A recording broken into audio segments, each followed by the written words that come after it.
Hello everybody, welcome back to my channel. My name is Darylyn,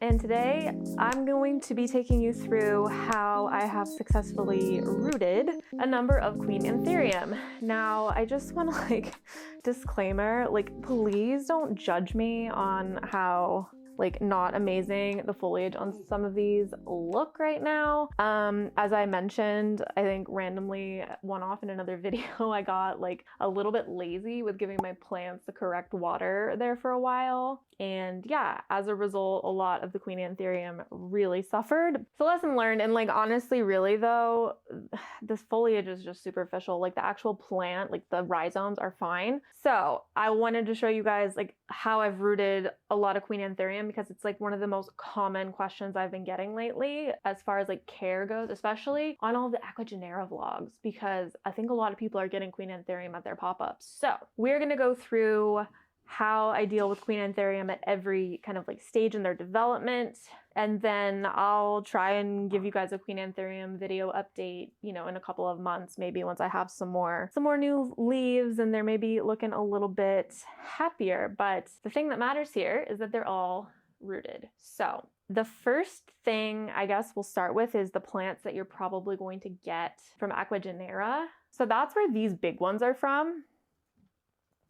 And when you go to a pop-up or you order them on the website, they are pretty generous about giving you big sized ones. This is a dark and narrow. She's pretty big. And then this is the Esmeralda, also pretty big. Basically, the trick with them is if they have healthy roots, you can just put them in moss and then put them in high humidity with good light. If they don't have any roots, you're gonna wanna put them in a moss and perlite mix with a reservoir and then put them in high humidity. So put these back over here. So both of those had good roots, so I just stuck them in moss. Those slatted pots are really great because Queen Anthurium love airflow on their roots. So you can see it's got these slats in it, and check it out. I've got a root that definitely wasn't there when I got the plant. So definitely seems happy. Foliage has not declined at all. I keep my Queen Anthurium in my grow tent, but there's many different ways that you can provide high humidity to an acclimating plant. So as long as you can keep it above 80, 85%, whatever method you want is fine. Just make sure that, if there's not a fan or airflow, that you're providing airflow by opening it every day and letting it air out a little. You're gonna probably get one of those big plants from Acclimating. If they have roots, moss, high humidity. If they have no roots, you're gonna do a perlite and moss mixture in a slatted pot like this with a reservoir. Now this plant, this is actually a regular green form Queen Anthurium. This isn't a special form of the plant. This one's been in here long enough that it definitely has roots. So I could actually probably move this to pond, and I probably will. Actually, I could just do it right now so that you guys can see. Here are some other ones that I got that had roots. So I just put them into moss, and as you can see, they're fine. This is a new leaf. Same with this one. This one had roots when I got it, so I popped it into moss. It's got a lot of roots. And as you can see, this leaf is not looking its best. That's my fault. That's from the bad water. But the important part on a video about rooting is that they have roots. So let's go ahead and just repot this one really quick into pond. I need to go get a pot. 1 second. Okay, I found one. So let's take this out of this slatted pot. It feels like it has pretty decent roots. I'm gonna try and keep it so you can see it. It doesn't look like it's stuck to the pot at all. So, all right, look at that. So this is gonna take me a while to get all this perlite off of here, but look at that root ball.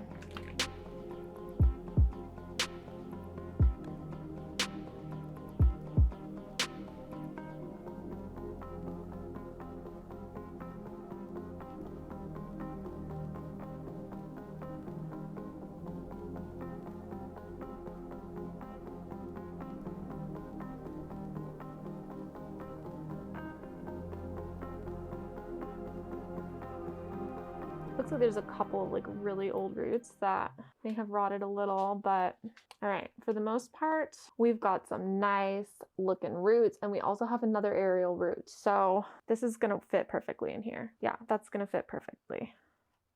Okay.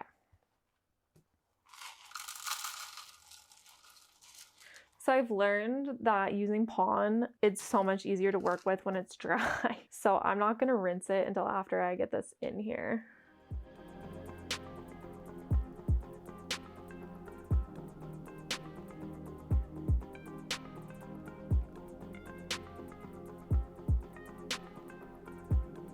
Okay, so there's a little green form queen, and I'm gonna just flush this really quick.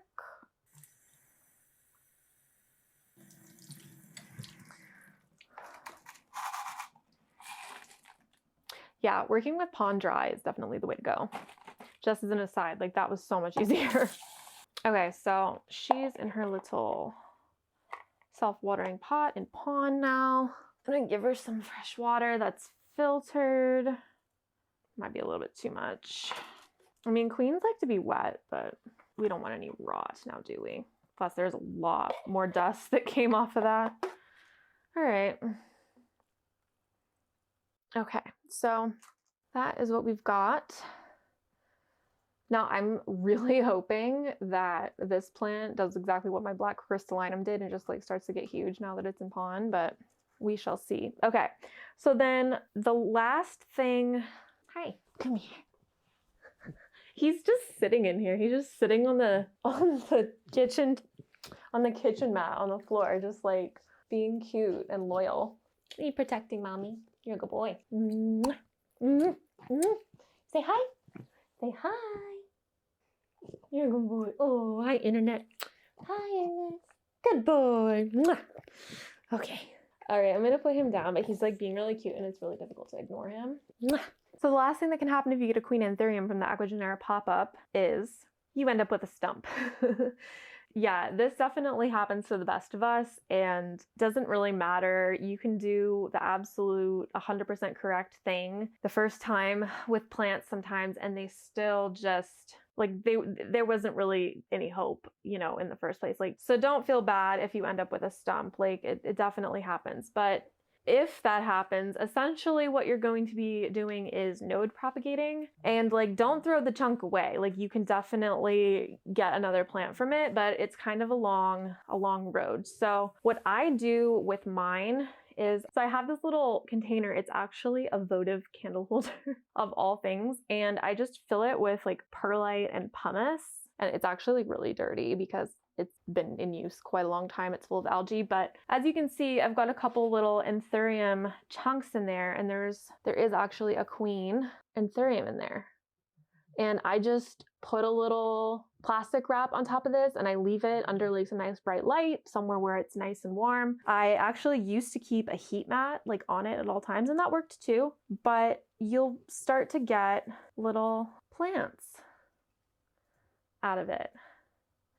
And it can take kind of a long time. Like the first time I did this, the node just sat in there for a good, I don't even know, like a good couple of months. I think I originally put it into the fishbowl in like September, and then I want to say it was December before I started seeing growth. But as soon as you start to see like the little growth point come out, it goes really fast. So worst case scenario, if you end up with a chunk, put it in some sort of implement like that under good light, and you know, eventually you can revive your plant. But the thing about it is that, and this is a mistake that I made with mine, was that like the original ones I did, I put them into containers like this way too soon. Like when the plant was only like this, but it had more roots, like look at the difference between the two. Like you should definitely not put this into something like that until it has way more roots. So this is actually going to stay in the fishbowl for a lot longer until it has way more roots. It has a little bit now, but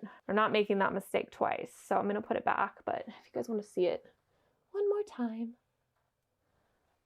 Yeah, that is going to stay in there until it like doesn't fit anymore. Like I learned my lesson. So then after it doesn't fit in there anymore, what I do is I put them into these cups with perlite so that they just have lots of time to just root, and then I put them in my terrarium. So see, this one had more leaves, but they kind of died during acclimation. I was kind of experimenting and like, yeah, you just want to give them as much humidity as possible, as long as possible. So these perlite cups, and then I put them into a terrarium. And as you can see, this one, we've got a lot of roots, so that's good. I'm just gonna leave it, let it, you know, let it do its thing. A couple of these leaves look pretty sad, but that is because it's just acclimating. 2 new leaves look really nice. So I'm just gonna basically leave these in the terrarium like this until they outgrow it, you know, until I'm getting, you know, hopefully something that looks closer to this. And then I'll figure out what to do from there. I'll probably put them into pond. If I can find smaller containers than that, that's even better. But yeah, you know, Queen Anthurium, it can be a bit of a beast, but you know, you can definitely do it. There's just, you know, certain things that you have to just accept. You absolutely 100% cannot acclimate a Queen Anthurium from import without some sort of high humidity vessel, whether that's a grow tent, a greenhouse, a mini tabletop greenhouse like the one I've shown on the channel before, a terrarium if you have one that's big enough. I mean, even just a plastic bin that you can set up into like a makeshift terrarium will totally work. It's just high humidity with Queen Anthurium is the difference between having a stump a month and a half after you get your plant or having a new leaf a month and a half after you get your plant. So choose wisely. You know, if you're one of the lucky folks who has like a really awesome plant room that's like, you know, climate controlled and you're able to keep your humidity up really, really high in the plant room, like maybe you can do a Queen Anthurium out in open air if your humidity is like 80 or 90%. But honestly, I don't know that I would expect it to work that well. I don't know why that is. It's just like harder to keep everything stable in like a big open environment. So that's my 2 cents on that. Just remember, if they have roots, just put them in moss in like a slatted pot and bottom water the moss when it gets a little bit dry and put them in high humidity. No roots at all. Mix your moss with perlite, put them in that slatted pot and give them a reservoir in high humidity and you will have roots really quickly, usually. The other thing too is that with Queen Anthurium, the roots are just really, really sensitive. And so if you start to see the leaves on your import decline, you need to check the roots because chances are they're probably rotting. So yeah, that's just, I guess, my 2 cents on that. Oh, I have another one. I have another one that's in a reservoir. So like this definitely works. This like perlite and sphagnum moss mixture definitely works. I've got 2 examples of it here to show you. Now, don't mind the leaves. They look pretty garbage because once again, I did a bad job with them because I gave them the wrong water because I got lazy. So like ignore that. But the roots are what matters. I'll actually probably put this into pond too, but I won't make you guys watch that because you already watched me do that. So let me grab the pretty ones. So let's just take a moment to appreciate how beautiful these are and how great it is that all of these other ones that look a little bit less beautiful sacrifice their leaves, allowing me to learn how to take care of these ones so that these ones are not gonna decline. But yeah, I guess that's it. Just if you have questions, let me know. And 100% do not try to acclimate your Queen Anthurium to like ambient humidity until it has a big juicy root ball and you've already put it into its like forever substrate, whether it's going to be pon or you're going to try and do an aeroid mix or whatever, or leca. Make sure it's in that forever substrate and acclimated to it in the humidity that it rooted in before you try and move it to open air. Like, and if you can do the acclimation to lower humidity gradually, do it. But yeah, that's that. They're definitely one of the hardest plants to acclimate to low humidity, but if you can do it, it's pretty cool. Anthurium regale is actually a lot easier, so I'm gonna talk about that in another video. If you're looking for a big impressive Anthurium that you want to put in open air, that might be a better choice. But anyway, hopefully this is helpful, and I'll see you in my next one. Bye!